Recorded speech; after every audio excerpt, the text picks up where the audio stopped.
Olá pessoal, aqui é o professor Lucas Machado do IFCE do campus de Tianguá e vamos dar continuidade à nossa disciplina de álgebra linear, ok? Então aí na tela a gente tem algumas regras de conduta nesse período de aula remota, tá? Você pode pausar e ler com calma, e também você pode encontrar este material lá no QI Acadêmico, ok? Bem, vamos lá. Então, o tema da nossa aula de hoje, né, a gente vai continuar estudando transformações lineares, que sempre eu vou estar usando aqui TL para abreviar, tá? E a gente vai ver núcleo e imagem, tá? Bem, então, núcleo de uma transformação linear. O que é, tá? Então, a gente vai chamar de núcleo de uma transformação linear, T de V em W, o conjunto de todos os vetores v tais que ele é transformado no zero, tá? No zero de W. Ou seja, então você tem aqui uma transformação linear T, ok? Essa transformação linear, pela definição, né, que a gente já viu na aula anterior, ele está operando entre dois espaços vetoriais, que são V e W, ok? Então, quem é o núcleo, né? Então, o núcleo, na verdade, ele é um subconjunto de V, que é o domínio, tá? Formado pelos elementos que são transformados, né? Que são levados no zero de W, tá? Zero é um espaço vetorial, então a gente tem que, dentro de W tem o seu zero, tá? Ou seja, graficamente é o que está representado aqui, ó. Você tem esse espaço V, que é esse espaço todinho, tá? Você tem W aqui e você tem T, que ele sai de V em W, que é a sua transformação linear. Então, ó, se você olhar aqui, você tem o seu zero no W, tá? E aqui você vai estar interessado em quem, né? Em todos os elementos. Então, provavelmente, né? Na maioria dos casos, é uma parte dos elementos de V, que é isso que eu estou destacando aqui agora. Que esses elementos, né? Eles vão ser, né? Transformados por meio de T, eles serão levados por T para o zero de W, tá? Então, esse que eu destaquei aqui em laranja é um subconjunto aí de V, é o núcleo, tá? Então, ou seja, escrevendo, né? Você vai escrever, então, o nosso N de T, que é assim que a gente vai denotar o núcleo, tá? O núcleo de T, ele é quem? Eles são os elementos de V, ou seja, os elementos do domínio, tais que ele é levado por T para zero, ou seja, são os elementos de V tal que o T de V é igual a zero, tá? Então, essa é a forma algébrica, digamos assim, de você escrever o seu conjunto, tá? E a ideia geométrica é a que eu dei aí por esses diagramas, tá? Então, é importante você ter as duas, que às vezes uma interpretação pode ajudar e às vezes outra definição vai ajudar em outro tipo de situação, tá? Bem, então, como eu já disse, né, ó, já ficou claro que você tem que o núcleo, ele é um subconjunto de V, tá? Então, ele é um subconjunto do domínio, tá? É um subconjunto de V. E outra coisa que você pode notar é que o núcleo, ele não é vazio, tá? O seu núcleo, ele não é vazio. Por quê?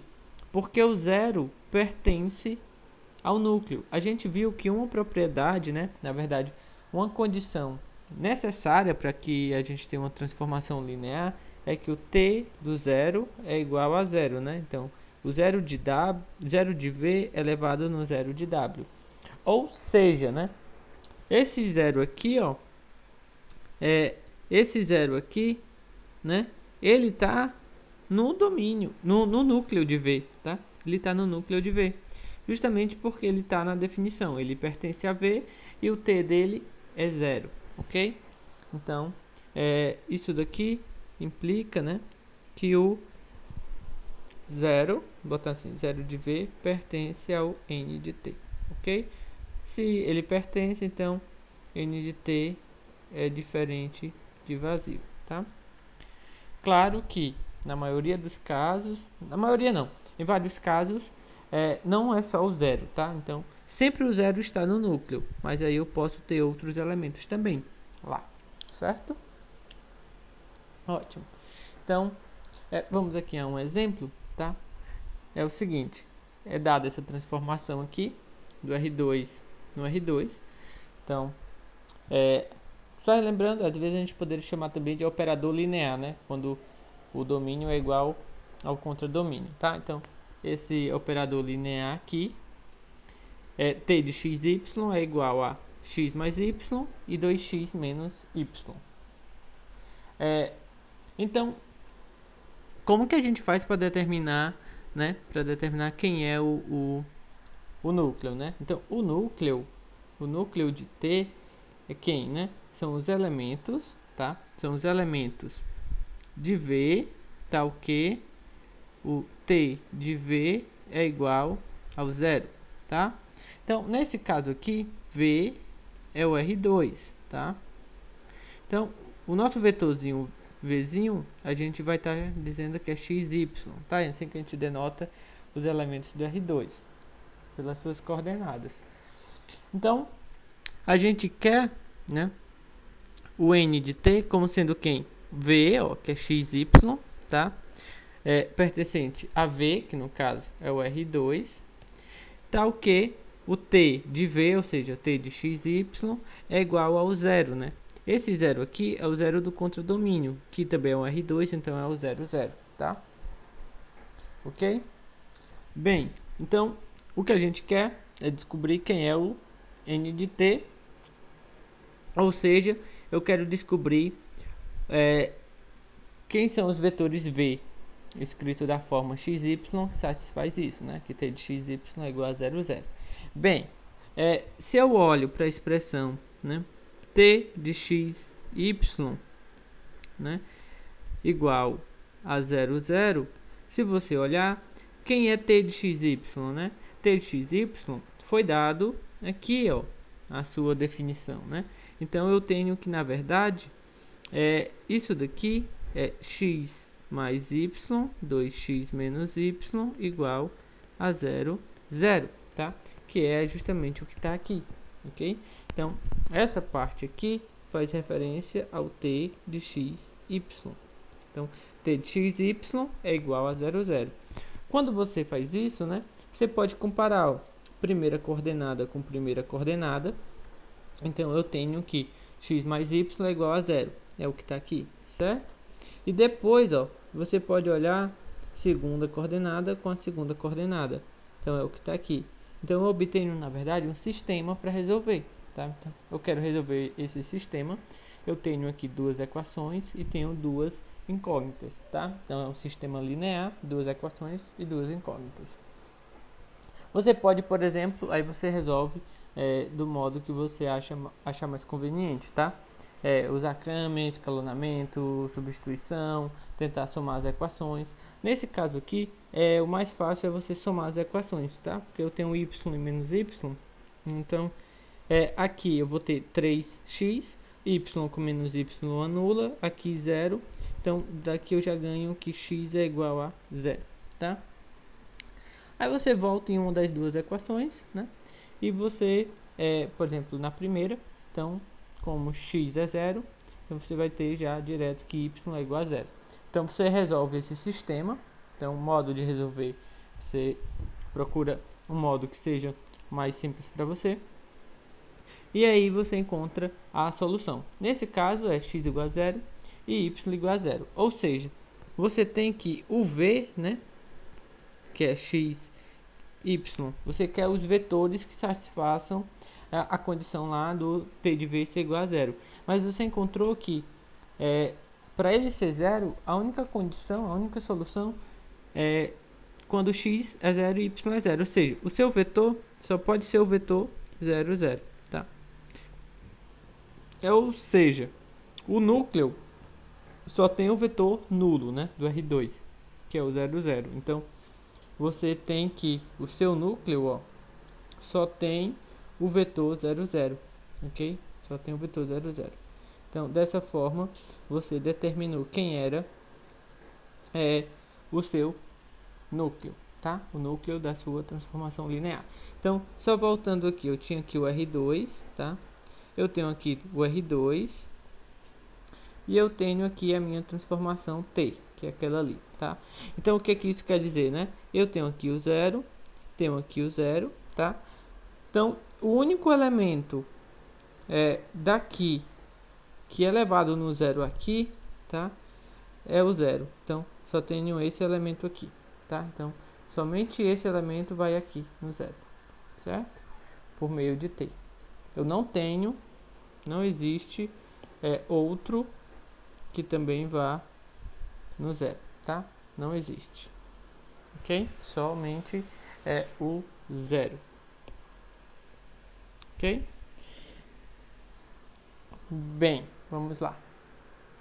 Aqui eu tenho mais um exemplo, que é o seguinte. Agora, eu estou trabalhando com a transformação linear do R3 no R2, certo? Aqui é dada a lei de formação. Então, no R3 eu tenho as três coordenadas, x, y, z. E aqui, a imagem dessa transformação, ela é o que, né? X menos y mais 4z, né? 3x mais y mais 8z, ok? Então, essa é a definição aí da sua transformação nesse exemplo, tá? Então, novamente, a gente vai estar interessado aqui em determinar quem é o conjunto, né? Que é o núcleo. Quem é o núcleo, ok? Então, novamente, o núcleo de T é quem? É o conjunto dos elementos V pertencente ao seu domínio, tal que T de V é igual a 0, tá? 0 de W lá. Então, nesse caso, o seu V é o R3 e o W é o R2, tá? Então, o seu V, ele tem, você está interessado em saber os V's da forma x, y, z, tal que T, né, de V, que é x, y, z, é igual ao 0 de W. O 0 de W é o 0 do R2, então é 0, 0, tá? Então, você está interessado em saber os elementos V da forma x, y, z que satisfaça essa condição, tá? E isso é o que está escrito aqui. Então, quando você comparar, né, você olha quem é T de x, y, z. Então, você tem essa definição e você coloca aqui. Isso tem que ser igual a 0, né? Para você descobrir quem é o núcleo, então você força essa igualdade aqui ser igual a 0, tá? Bem, então, quando você compara, né, a primeira coordenada com a primeira coordenada, você tem essa equação. Então, quando você olha essa segunda coordenada com a segunda, né, então você tem essa segunda equação aqui. Bem, aí como eu falei, né, agora você tem que resolver esse sistema e fica da forma mais conveniente para você. Bem, como que o que você tem aqui?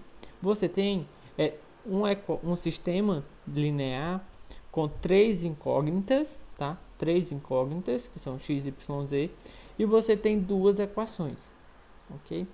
Então, daí você já tem que esse sistema ele não é determinado, tá? Ele não vai ser um sistema determinado, porque você tem mais variáveis do que equações, tá?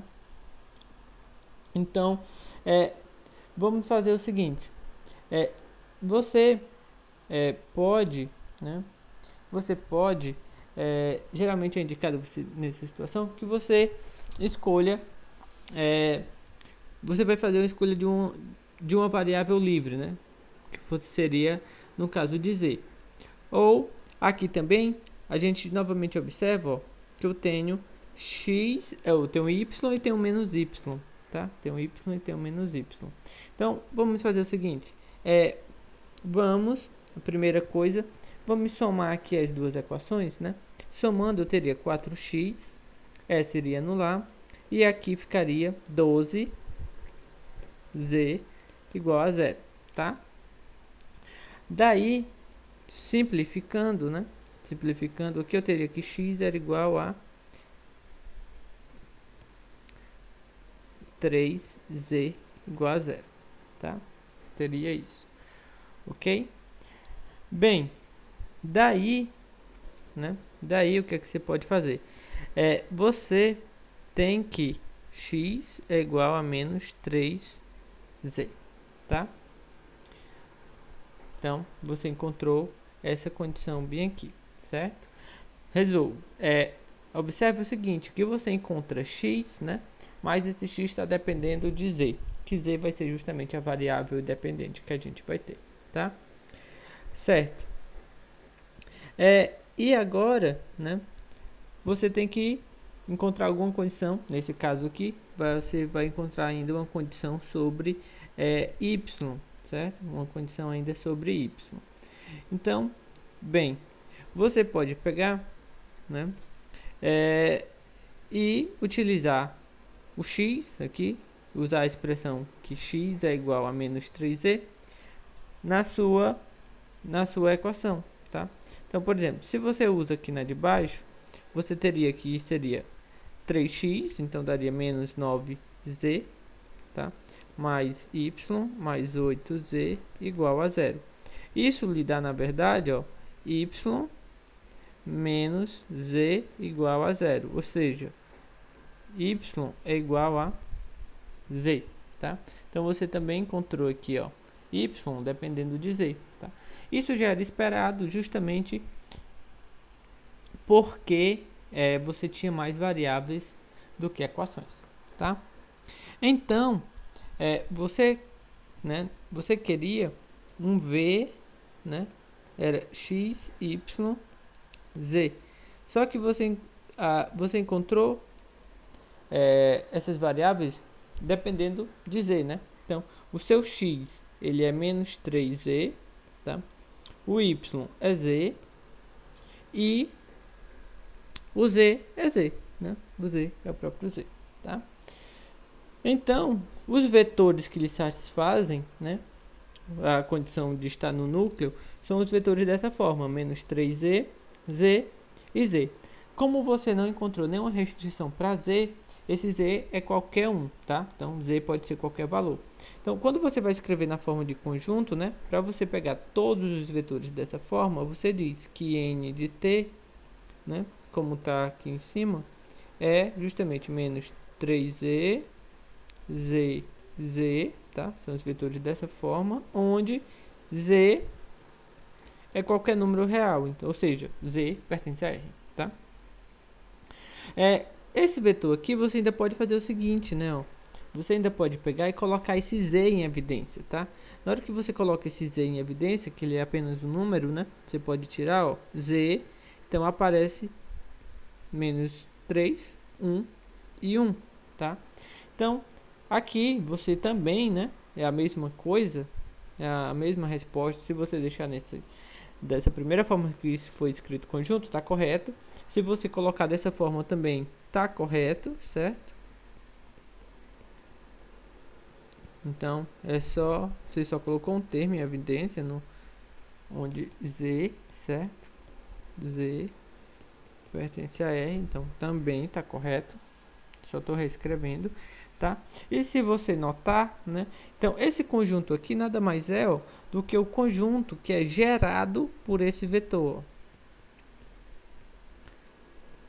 É o conjunto gerado por esse vetor, tá?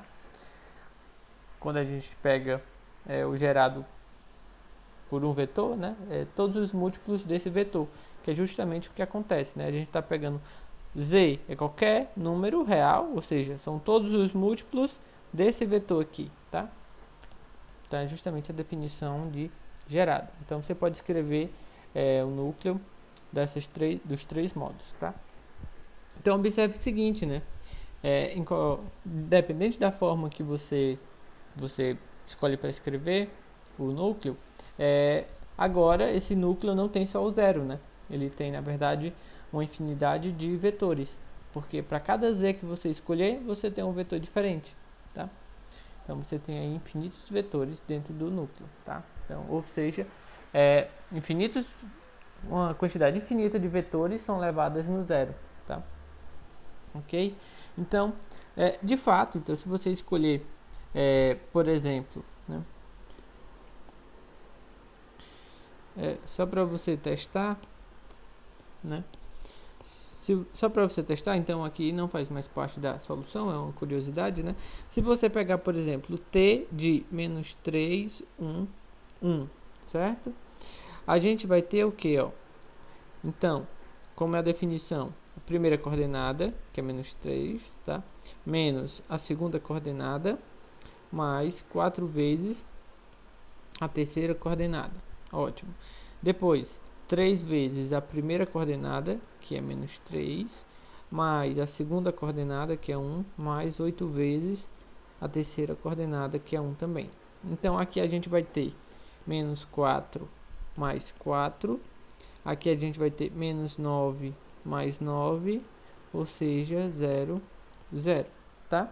Então, só para você testar, ó, esse vetor aqui, né, o menos 3, 1, 1, ele está no núcleo, né?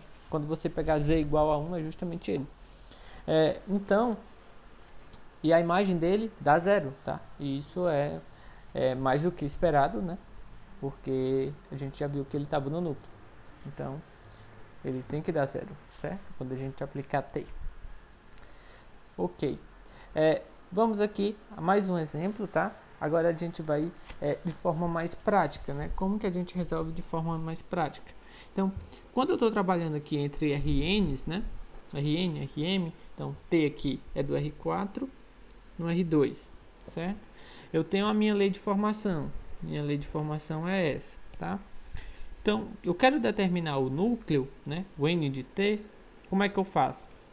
Então, eu quero que o T de x, y, z, w, né, seja 0, 0. Então, eu quero isso. Então, eu posso ir direto, né? Direto e dizer, então eu quero, na verdade, é que x menos w, 2y mais 4z mais 2w seja igual a 0, 0, tá? Certo? Ou seja, que é essa expressão igualada a 0, tá? É a definição da minha transformação linear igualada a 0. Só isso. Então, bem, a gente já viu, né? Vou comparar aqui as coordenadas. Então, vai ficar... tentar escrever da forma alinhada aqui, só para ficar mais simples. Aqui 2z mais 4, 2y mais 4z mais 2w igual a 0. Então eu tenho esse sistema aqui, tá?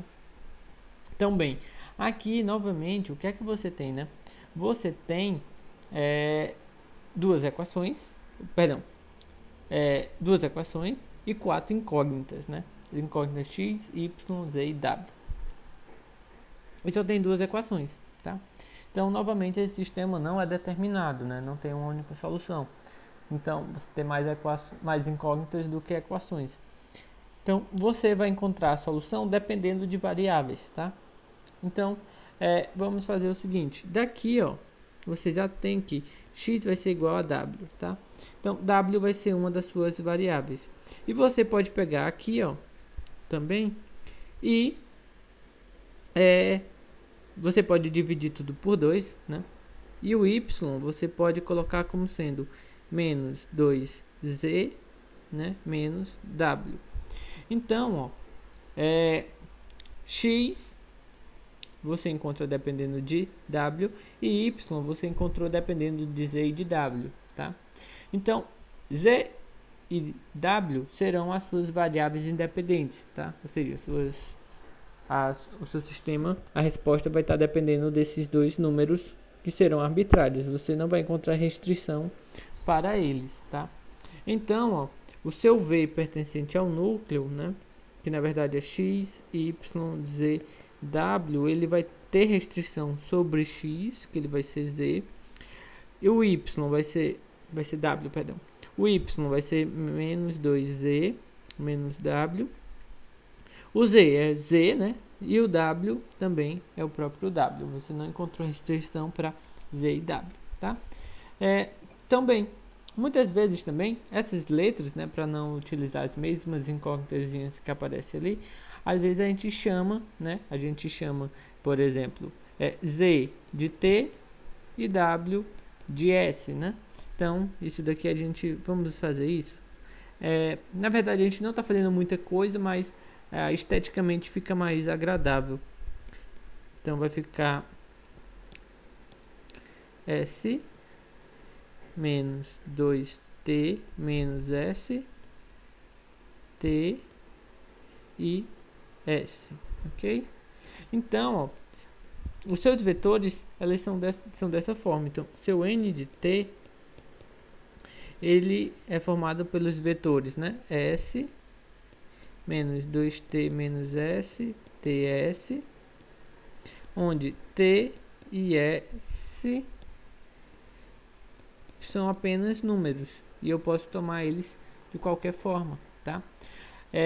Aqui, ó, esse seu vetor, tá? Esse seu vetor, você pode quebrá-lo também, a parte de s e a parte de t. Então, ó, a parte de t vai ser assim, ó, 0 menos 2t, t 0 mais a parte de s. Então, é s menos s, 0 e s. Ok? Aí, ó, você pode também colocar o t em evidência. Coloca o t em evidência, né? Então, é 0 menos 2, 1 e 0. E aqui eu posso botar o s, né? 1, menos 1, 0 e 1. Então, ó, isso daqui eu também posso reescrever, né? Como sendo t, 0, menos 2, 1,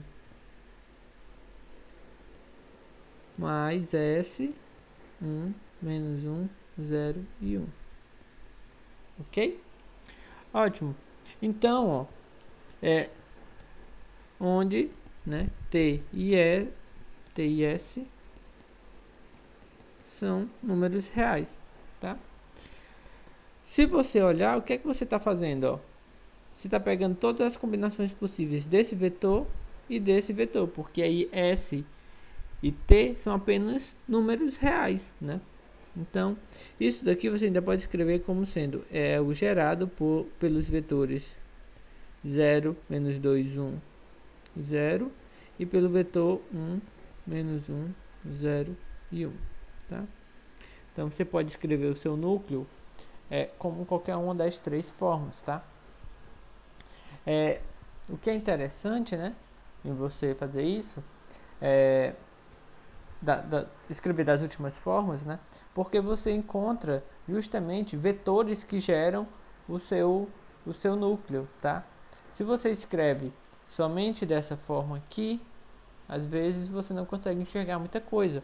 Mas a partir do momento que você escreve dessa forma, você já consegue, por exemplo, ó, dizer que o seu núcleo é gerado por esses dois vetores. Então você já consegue dizer, por exemplo, ó, dois vetores que estão nesse seu núcleo. Você consegue dizer dimensão desse seu núcleo, né? Porque, ó, o conjunto é gerado por dois vetores, então ele tem dimensão 2, tá? Então você já consegue mais informações. Essa é a vantagem em você continuar escrevendo um pouco mais e chegar nessa forma aqui, tá? Mas se, por exemplo, for uma questão e pedir apenas para você dizer determine quem é o núcleo, né? E você escrever dessa maneira, já está correto, ok? Mas dessa forma você tem mais informações, caso a questão já peça outro tipo de coisa, né? Desse último modo você já tem mais informações, por exemplo, tá? Ok. E aqui um exemplo interessante, né? Essa transformação linear, que ela sai do conjunto das funções C1, tá? No intervalo 0, 1, e chega no conjunto das funções contínuas, tá? Também no intervalo 0, 1. Essa transformação linear, ela é a que pega f e leva na derivada de f, tá? Então, ou seja, eu estou aqui, essa daqui é a derivada. Então, misturar só um pouquinho aqui, né, de cálculo, tá? Então, misturando um pouquinho de álgebra linear e cálculo, tá? Então, ou seja, eu saio do conjunto das funções deriváveis e chego no conjunto das funções contínuas, tá? Espaços naturais para minha transformação derivada, tá? Então, eu pego uma função e levo na derivada. Ok. Então, a pergunta é, determine agora o núcleo de t, né? Ou seja, quem seria o núcleo da minha transformação linear dado pela derivada, né? Então, abrindo um parênteses, seria interessante, né, você verificar que de fato essa a transformação derivada é uma transformação linear, né, respeitando a definição que a gente deu já na aula anterior, ok? Então fica aí esse parênteses para você verificar, tá? Que de fato a derivada é uma transformação linear. Então bem, considerando que ela já é uma transformação linear, então como que a gente determina quem é o núcleo, tá? Então, eu quero saber o n de t, né? No caso, é o conjunto das funções, tá? Conjunto de f pertencente a v, que no caso são as funções contínuas aqui, de 0, 1, tal que, né?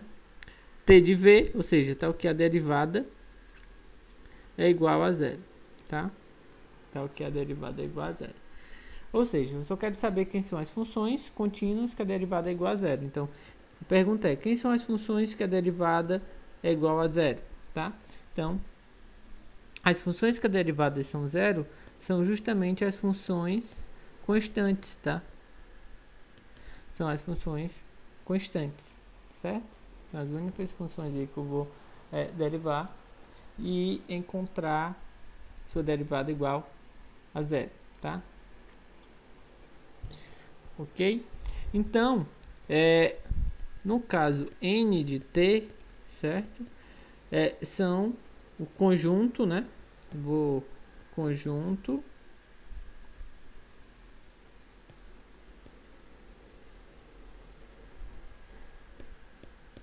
das funções constantes, certo? Então, coloquei esse exemplo porque ele é um pouco diferente, tá? Para a gente sair um pouco da rotina da caixinha, ok? Então, é isso aqui. Vamos aqui adiante agora e ver algumas propriedades do núcleo, tá? Algumas propriedades aqui do núcleo. Bem, o núcleo, né? A primeira delas é o seguinte: o núcleo de uma transformação linear é um subespaço, tá? Então, o núcleo é um subespaço de V. A gente já viu que o núcleo, né? O núcleo é um subconjunto de V, né? Então, aqui ele vai ser agora, na verdade, um subespaço, certo? Então, de fato, o que eu tenho que verificar para ver que ele é um subespaço, tá?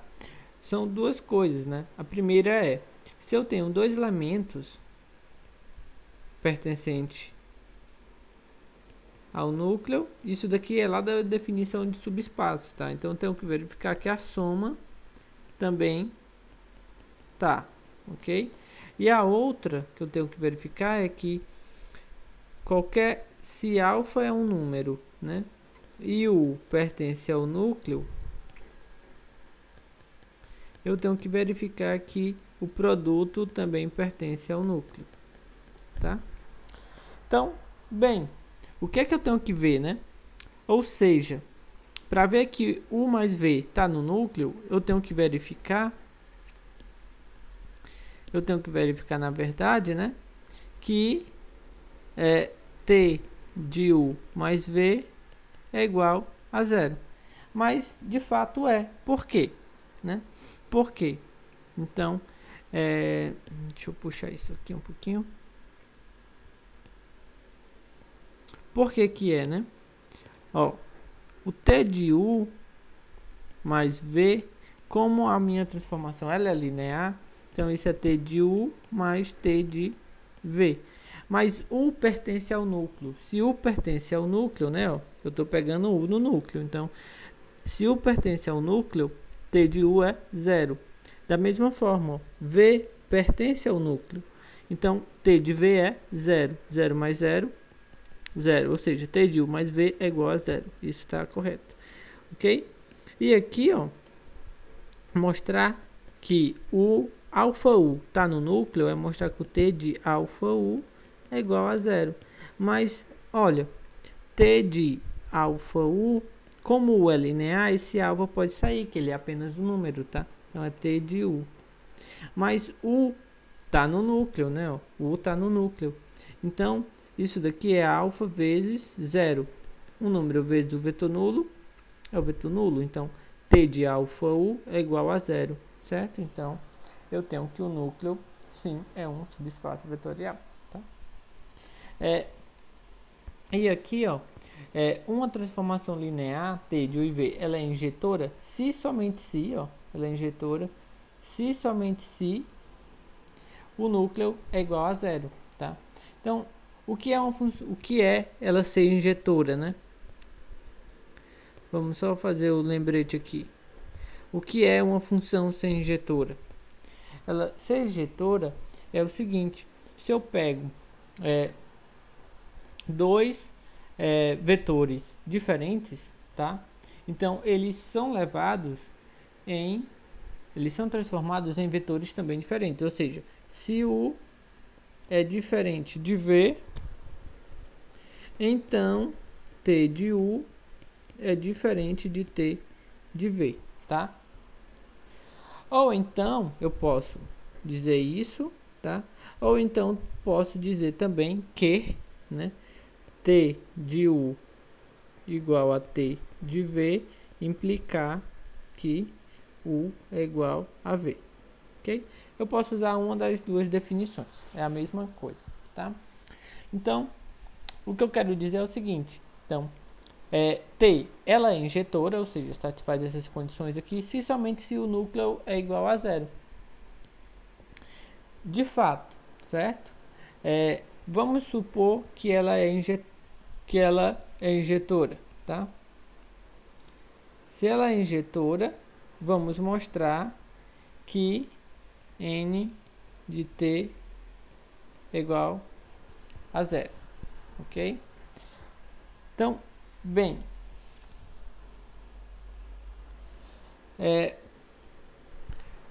como que eu vou fazer isso? Então,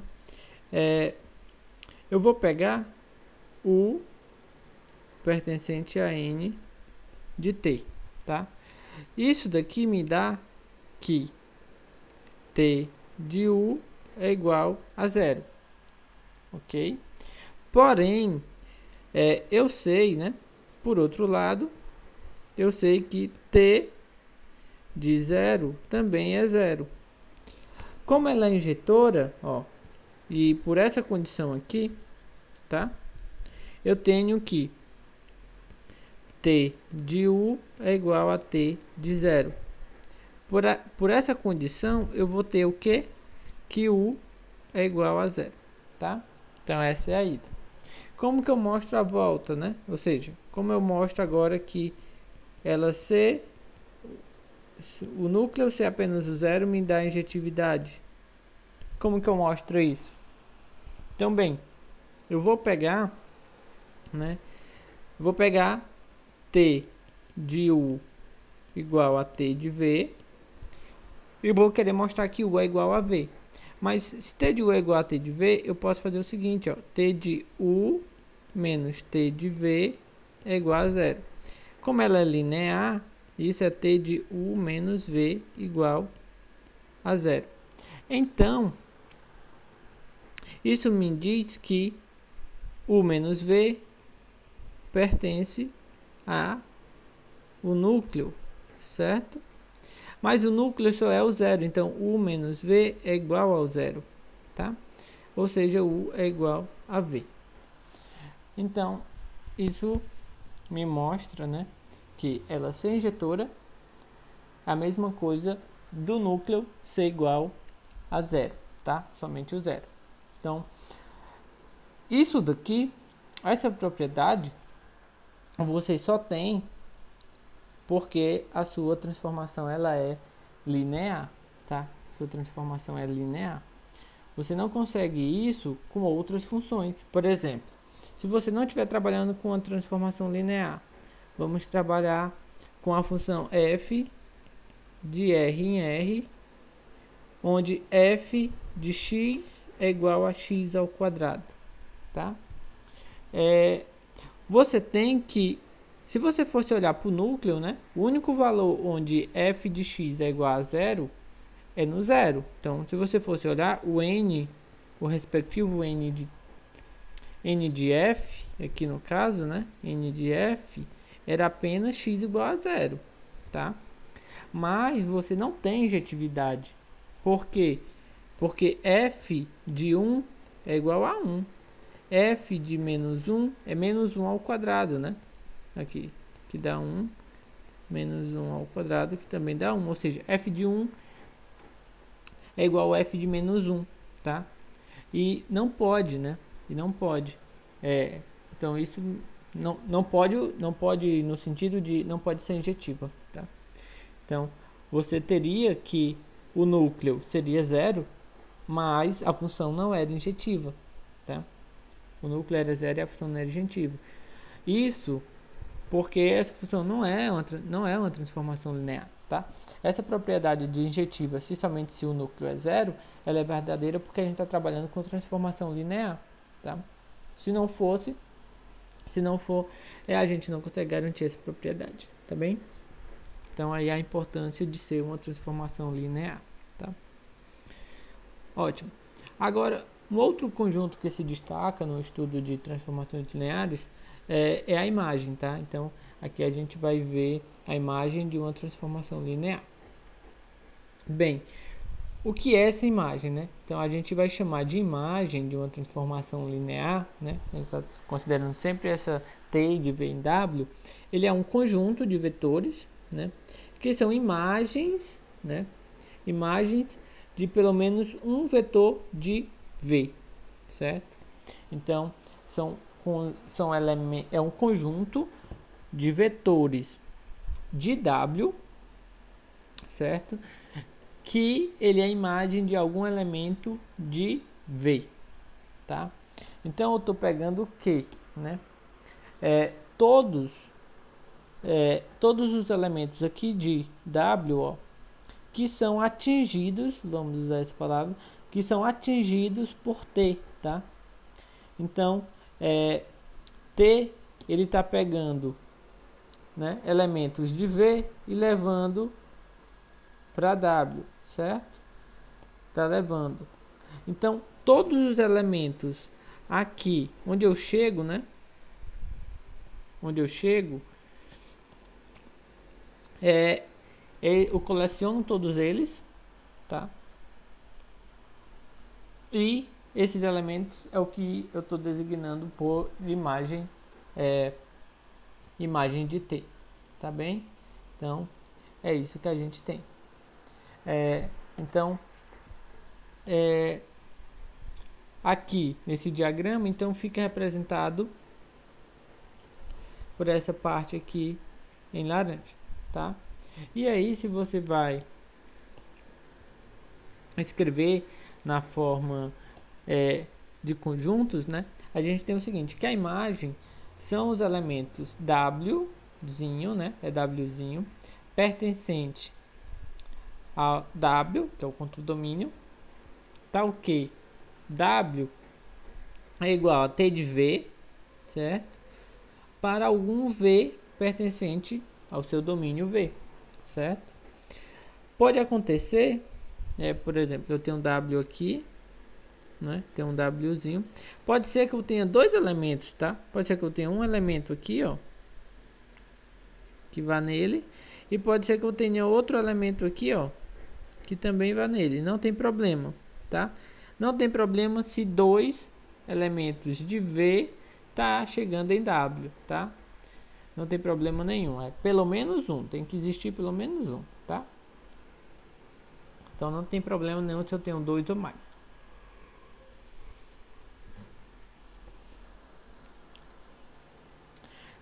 Então, a gente vai dizer... Então, aqui alguns pontos, né? Então, a imagem de T, ele é um subconjunto de W, certo? Como a gente já viu, então ele é um subconjunto de W. Outra coisa é que a imagem, ela nunca vai ser vazia, ela sempre é diferente de vazio. Por quê? Porque o vetor 0, ele sempre está na imagem, tá? O 0 de W, né? Então, o 0 de W, ele é a imagem, né? Sempre eu pôr, como é espaço vetorial, o 0 de V, sempre vai existir o 0 de V.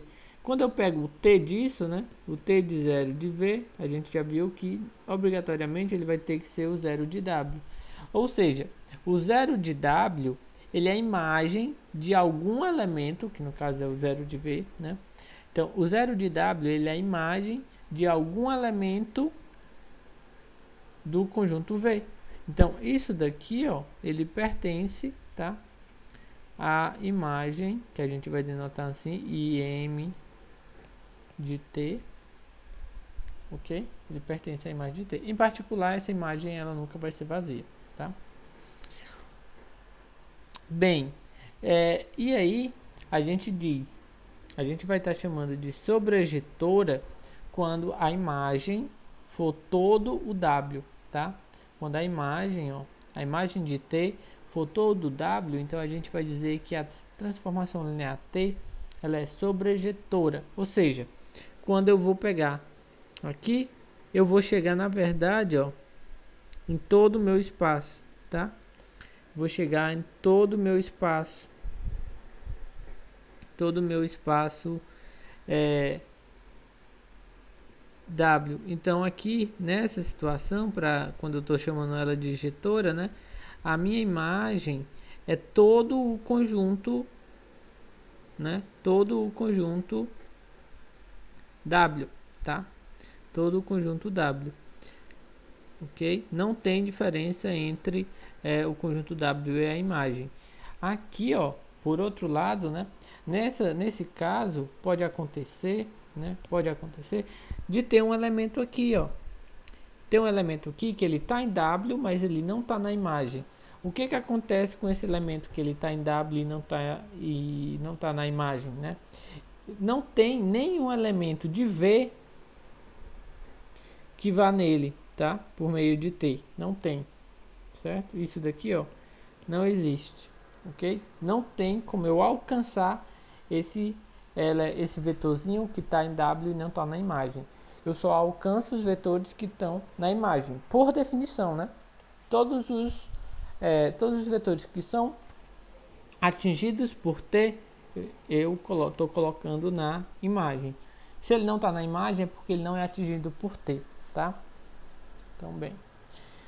Então, quando todos os elementos de W são atingidos por T, é justamente nessa situação que a gente diz que T, ela é sobrejetora, tá?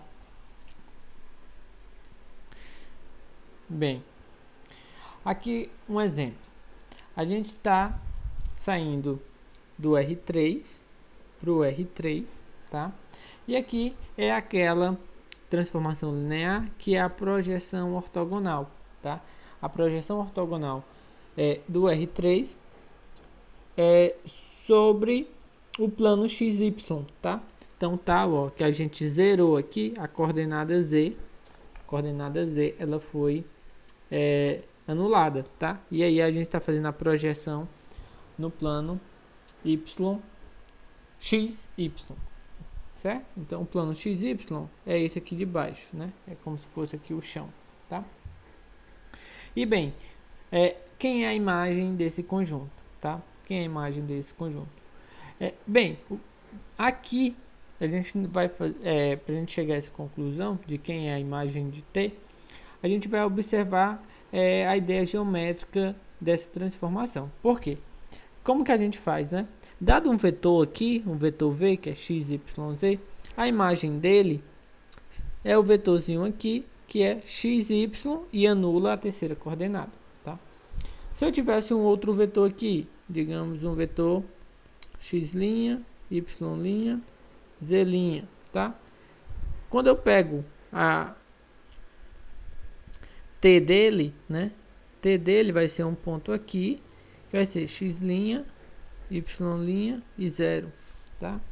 Então, vamos pegar aqui, digamos que eu tivesse um vetorzinho aqui, vamos dar um nome para ele, né? É o 2, 1, 2, né? Quando eu pegasse aqui a projeção dele, né? Que é justamente a transformação linear, quem é a imagem? A imagem é 2, 1, 0, certo? Ou seja, eu estou atingindo... Quem são os vetores que eu estou atingindo, né? Por meio dessa aplicação. Eu só posso atingir os vetores que estiverem aqui, ó, nesse plano, tá? Esses vetores que estiverem nesse plano. Então, dado qualquer vetor nesse plano, ele é atingido, tá? Então, é justamente isso que está dito aqui, ó. A imagem dessa transformação são justamente os vetores, ó, que estão ali no chão, tá? Que tem a terceira coordenada, ó, igual a 0, tá? Quando eu digo chão, é o plano x, y, tá? Ok? E, de fato, né? Se você pega qualquer vetor,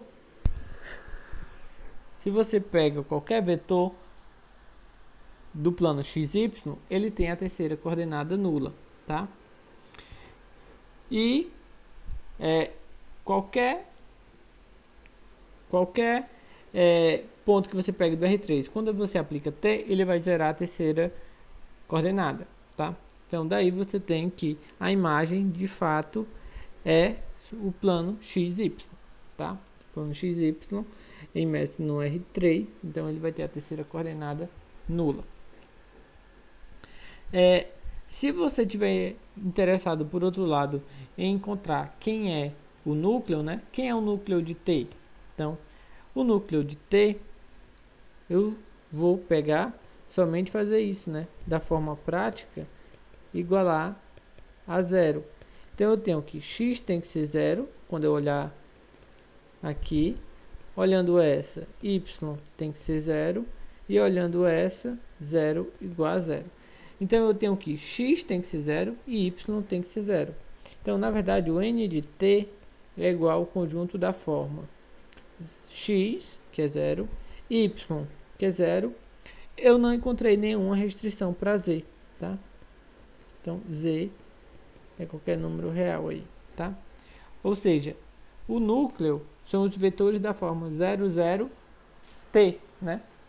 Também poderia escrever quando coloca o z em evidência, tá? Então, posso dizer que é o gerado pelo 0, 0, 1, tá?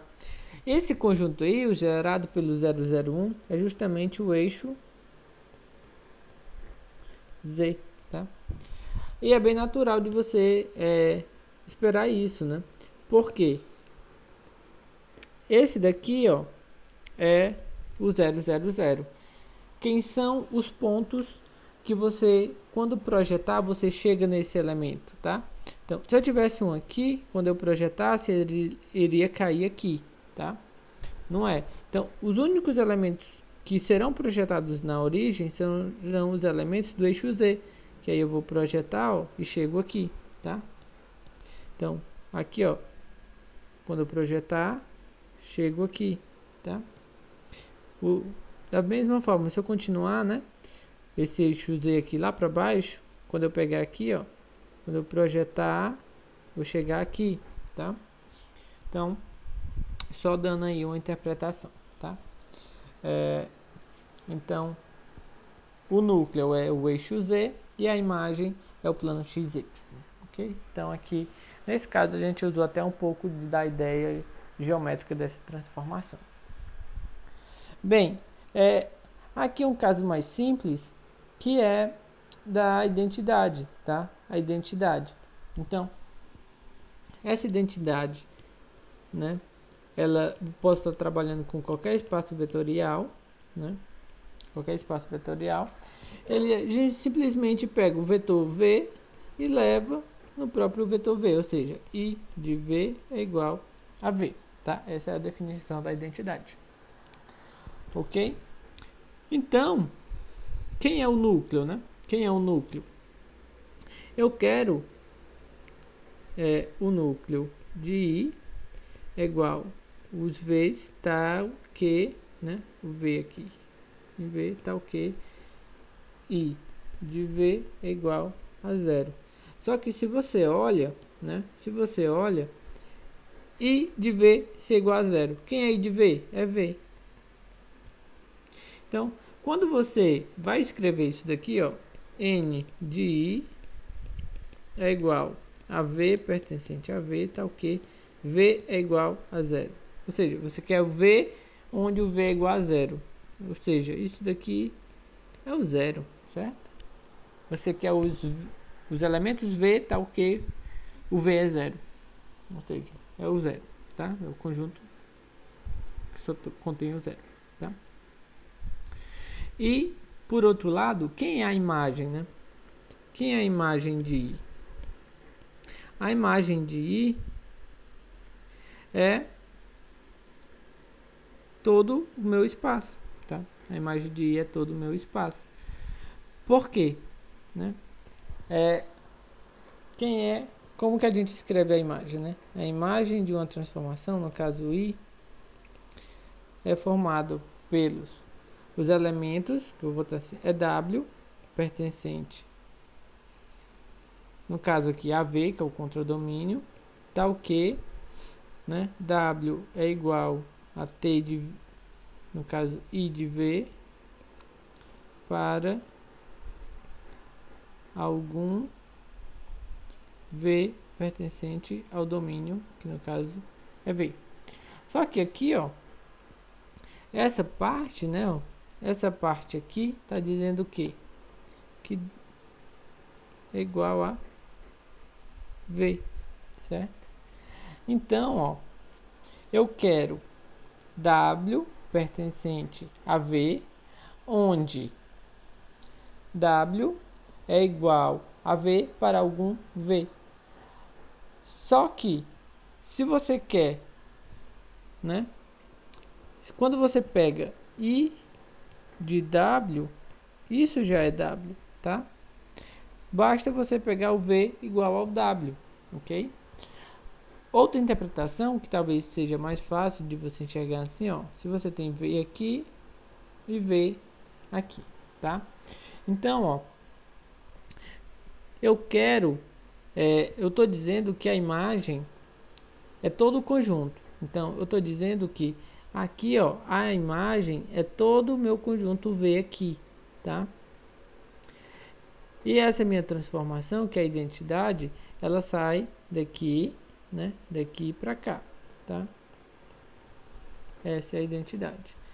Ou seja, eu tenho que mostrar que qualquer elemento que eu pegue aqui, eu consigo algum aqui que seja levado nele, tá? Mas se eu pegar um elemento aqui, que eu chame de W, tá? Basta eu pegar o próprio W aqui. Porque quando eu pegar o I desse W aqui, ó, o I desse W, ele vai ser levado naquele W lá, tá? Porque o I de W é o próprio W, tá? Então é isso que acontece, ok? Como é a identidade, então o vetor é ele mesmo, tá?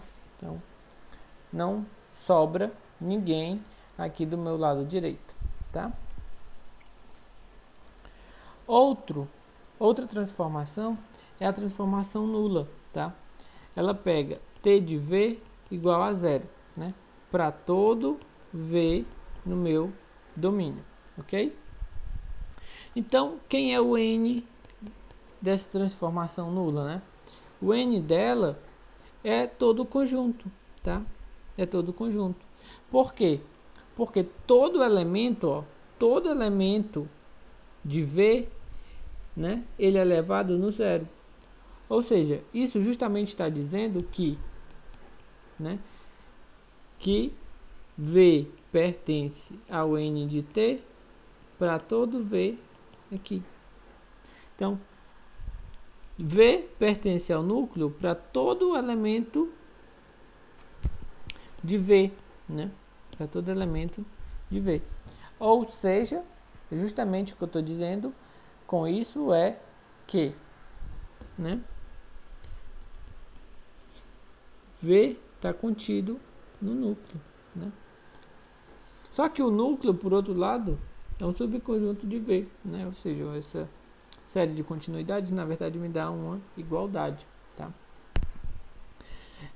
E quem é a imagem, né? Quem é a imagem dessa transformação aí, que é a transformação nula? A imagem, nesse caso aí, só é o vetor 0, tá? Por quê, né? Porque eu tenho aqui V, tenho W, e aqui eu tenho essa transformação, tá? Tem essa transformação. Só que o que essa transformação faz, né? Ela pega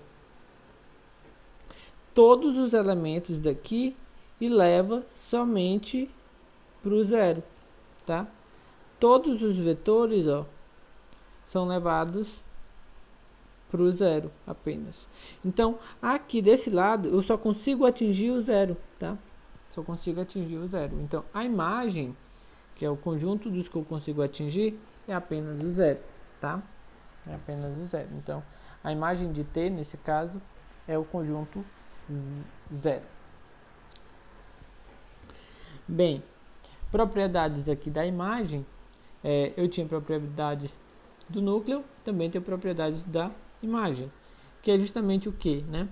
Aqui, a imagem também ela é um subespaço, tá? A única diferença aqui é que é de W, tá? A única diferença é de W. Então, na verdade, eu tenho mais do que um subconjunto, né? Eu tenho, na verdade, um subespaço. Então, o núcleo é um subespaço do domínio, e que é V, geralmente a gente está chamando de V, e a imagem é um subespaço do contradomínio, que no caso a gente geralmente está indicando por W. Quais são as condições que a gente tem que ver? São as mesmas, né? Se eu pego, se eu tenho dois vetores, o 1 e o 2, pertencente, né, à imagem de T, eu tenho que verificar que o 1 mais o 2 pertence também à imagem, tá? Isso eu tenho que verificar. E a outra coisa que eu tenho que verificar para mostrar que é subespaço é que se eu tenho um número e tenho um vetor, eu tenho que verificar também que esse produto, né, pertence à imagem. Então, como que a gente faz isso, né? Então, bem, mostrar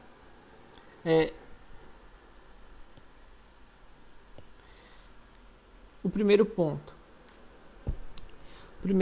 Vou chamar esse de 1 e esse de 2, tá? Como que eu mostro aqui o primeiro?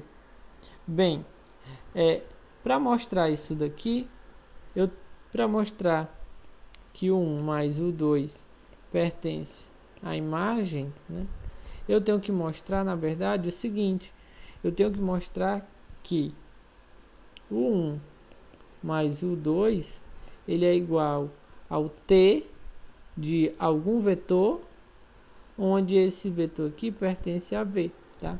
Então eu tenho que mostrar que o T de 1 mais o 2 ele é a imagem de algum vetor de V, tá? Tenho que mostrar isso. Mas bem, como eu já sei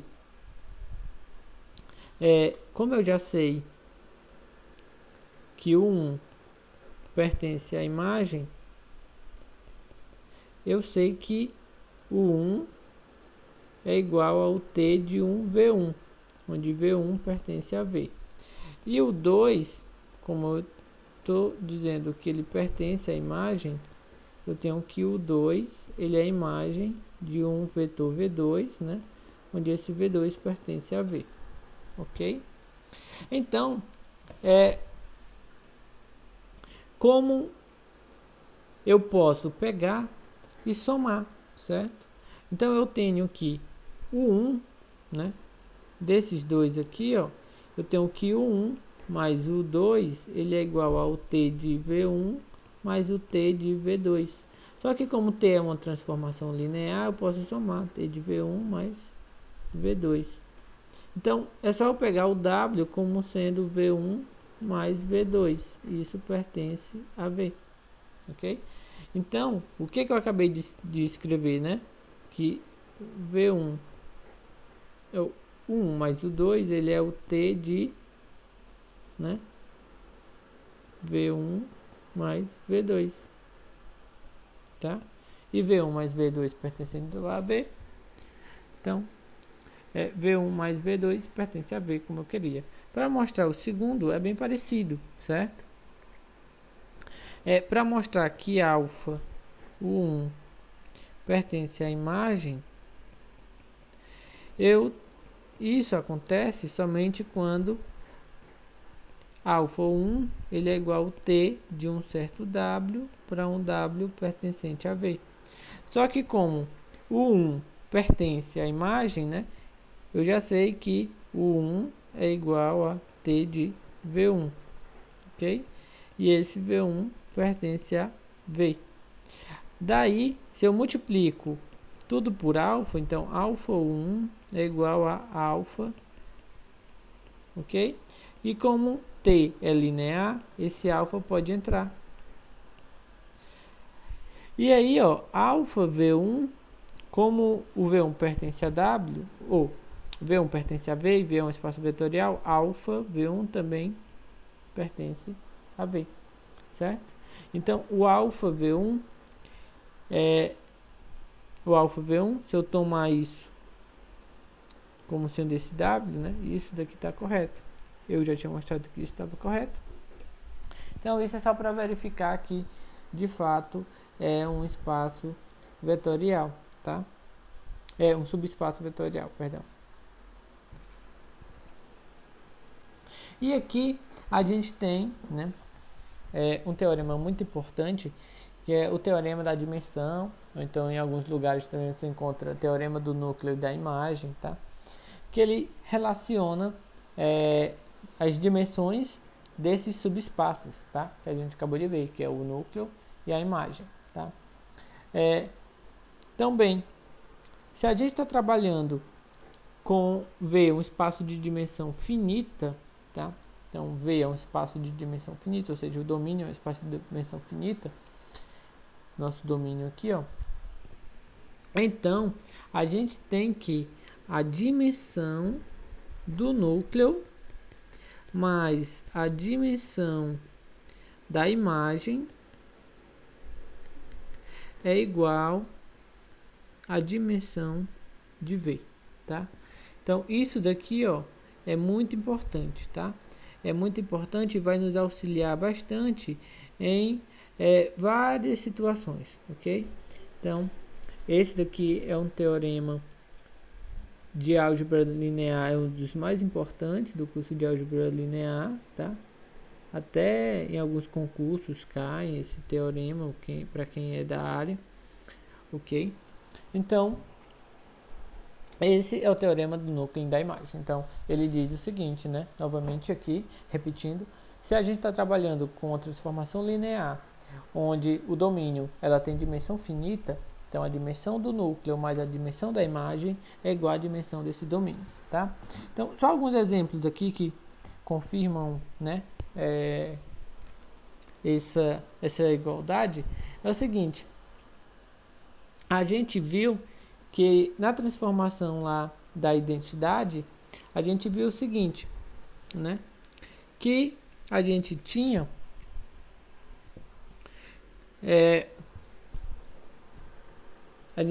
vou chamar aqui de T, né? Chamar de T. Então a gente tinha que nesse caso o N, né? O núcleo da identidade era apenas o zero, tá? O núcleo da identidade era o zero. A gente viu que a imagem dessa identidade lá, a gente viu que era o V, certo?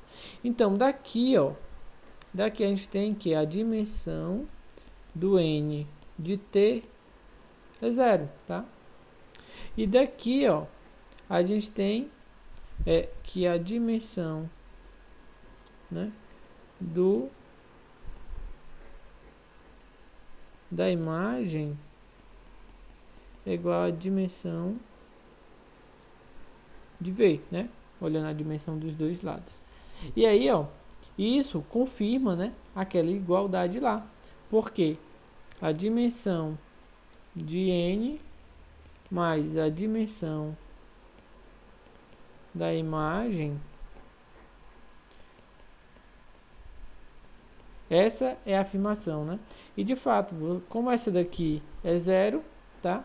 E aí você nos restaria isso daqui e nesse caso essa igualdade ela é verdadeira, tá? Outro exemplo aqui que a gente já viu, né, é da transformação nula, né? Na transformação nula, o que a gente tinha, né? A gente tinha que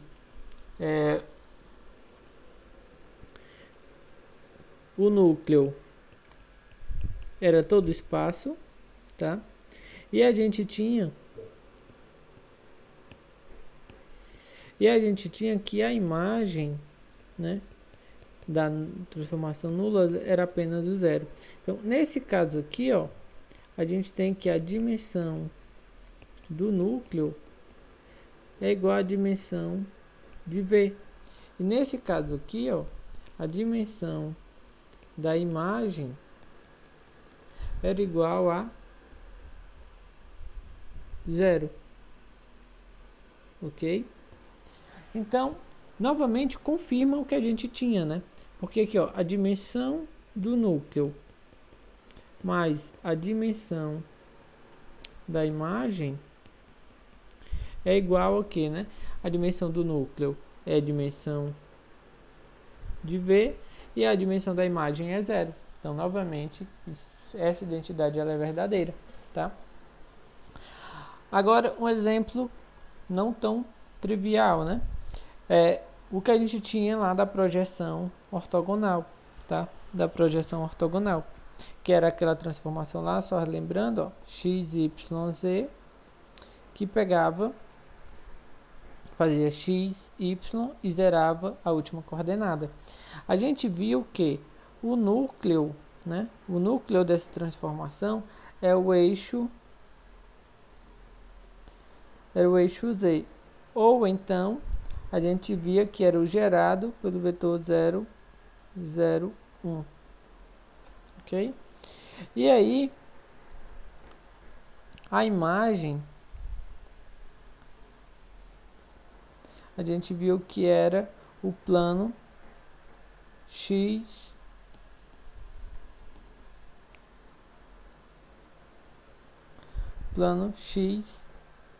y, tá?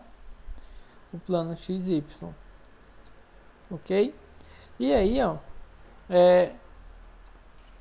a gente também poderia escrever, que a gente viu lá, né? Que era assim, x, y, 0, x e y, números reais.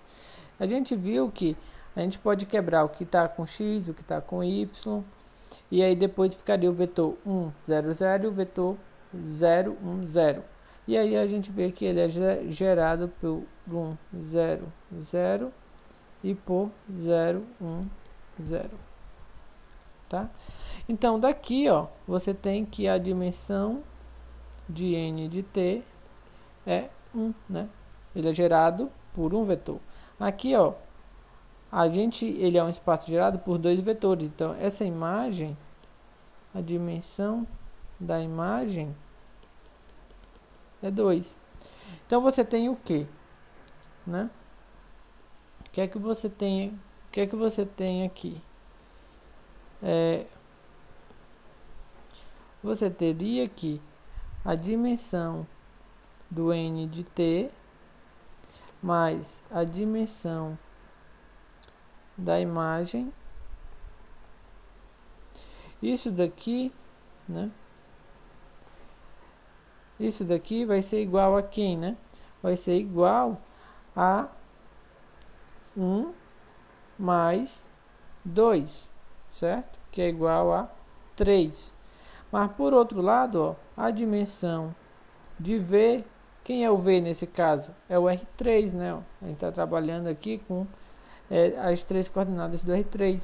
É a dimensão do R3, que é justamente 3. Ou seja, a dimensão do núcleo mais a dimensão da imagem é 3. A dimensão de V é 3. Ou seja, a dimensão da imagem mais o núcleo é igual à dimensão de V. Então, novamente, nesse caso, confirma o que a gente já tinha, tá? Então, aqui, só para confirmar que esse teorema é verdadeiro em alguns exemplos que a gente já conhecia, tá? Então, na próxima aula, a gente vai ver algumas utilidades mais, tá? Desse resultado, alguns corolários e algumas utilidades um pouco mais fortes e úteis desse teorema, tá bem? Então, espero que tenha ficado claro. Obrigado pela atenção até aqui, tá? E até a próxima.